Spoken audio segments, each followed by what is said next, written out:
คู่ค้าหลักของไทยก็คือประเทศเวียดนามแต่ในอนาคตไทยอาจจะบ่เป็นที่หนึ่งอีกต่อไปก็เป็นไปได้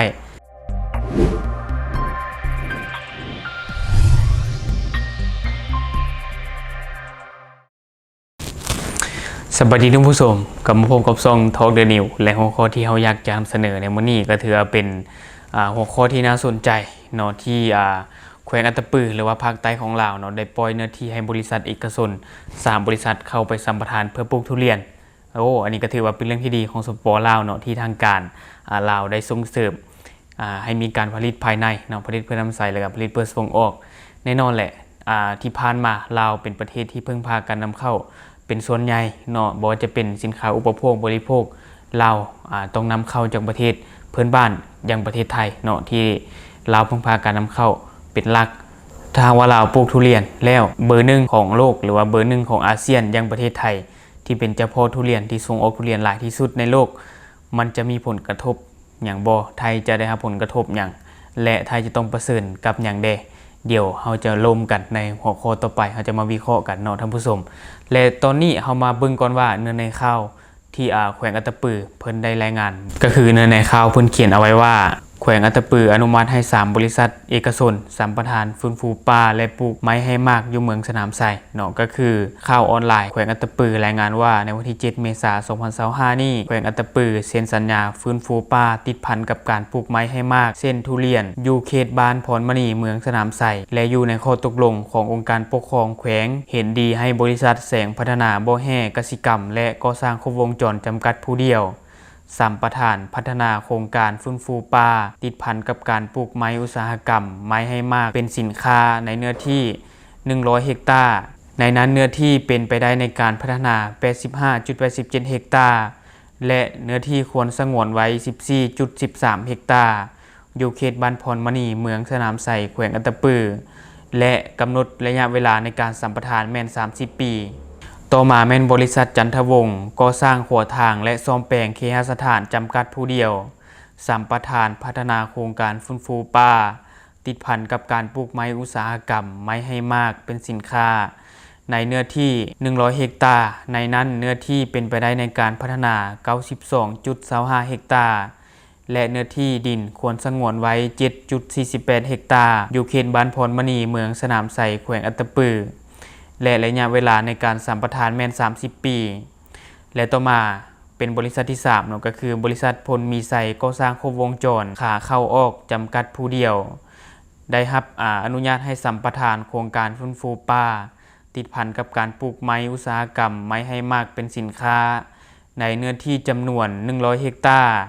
ในนี้เนื้อที่ดินเป็นไปได้ในการพัฒนาแม่น 95.47 เฮกตาร์และเนื้อที่ดินควรสงวนไว้จำนวน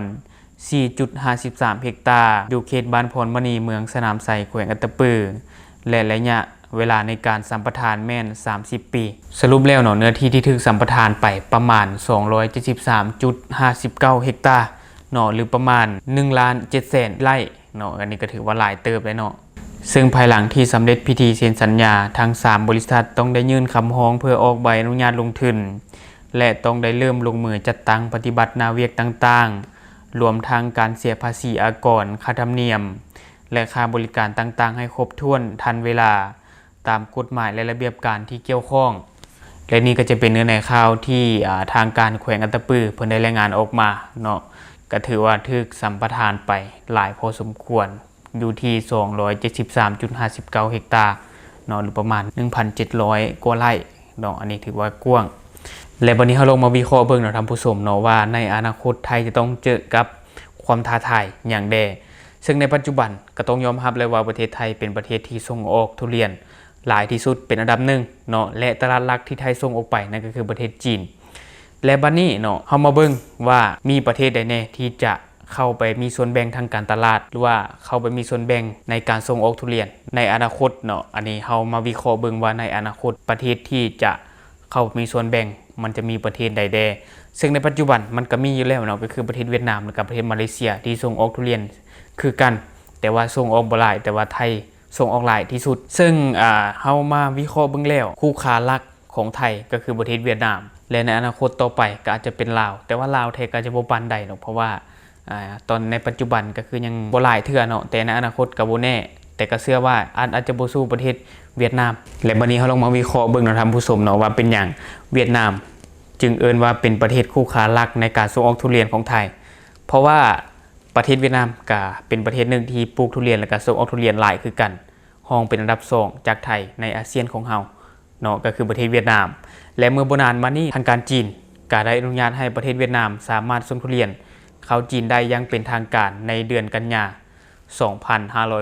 2565 หรือว่า2ปีที่ผ่านมานะท่านผู้ชมหลังจากที่ทางการจีนได้อนุญาตอย่างเป็นทางการแล้วเนาะปีต่อมาในปี 2566 จีนมีปริมาณในการนำเข้าทุเรียนจากเวียดนามแม้นอยู่ที่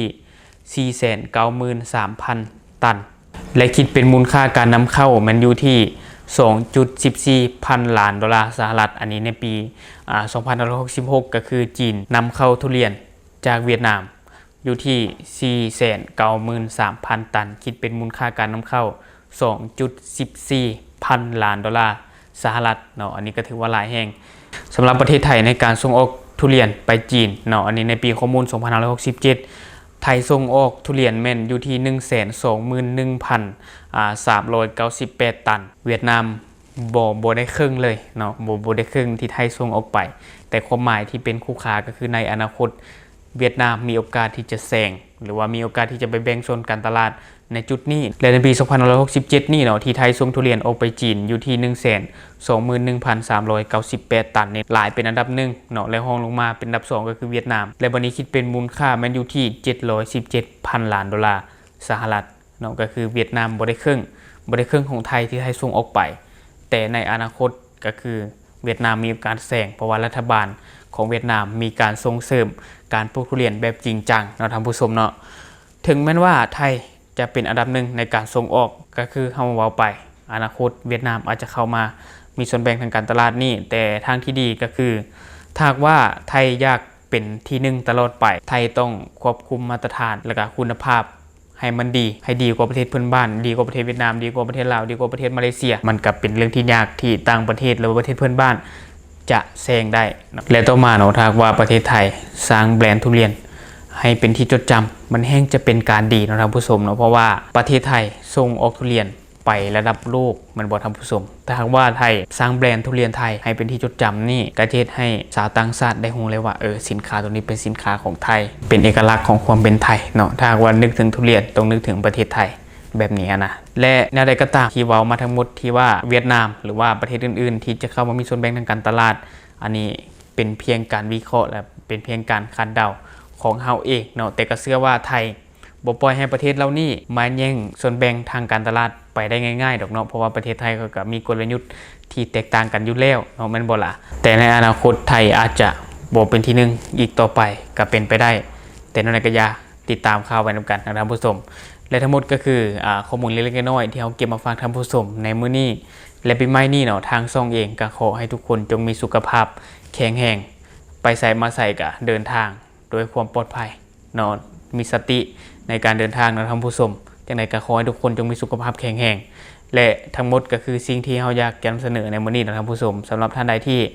เบิ่งช่องของเฮาแล้วรู้สึกว่าช่องของเฮามีสาระหรือว่ามีประโยชน์ก็อย่าลืมกดติดตามช่องเพื่อเป็นกำลังใจให้เฮาได้ผลิตคลิปดีๆแบบนี้ออกมาเรื่อยๆหรือสำหรับท่านใดที่มีความคิดความเห็นอยากตำหนิติเตียงหรือว่าอยากประกอบส่วนข้อมูลมาวิเคราะห์ข้อมูลแลกเปลี่ยนข้อมูลแลกเปลี่ยนประสบการณ์กันก็อย่าลืมฝากไว้ได้ภายใต้คอมเมนต์ของเฮาแล้วเราจะเข้าไปอ่านแล้วก็ตอบแลกเปลี่ยนประสบการณ์นำกันอย่าลืมกดติดตามช่องเพื่อเป็นกำลังใจให้กันในเด้อขอบใจ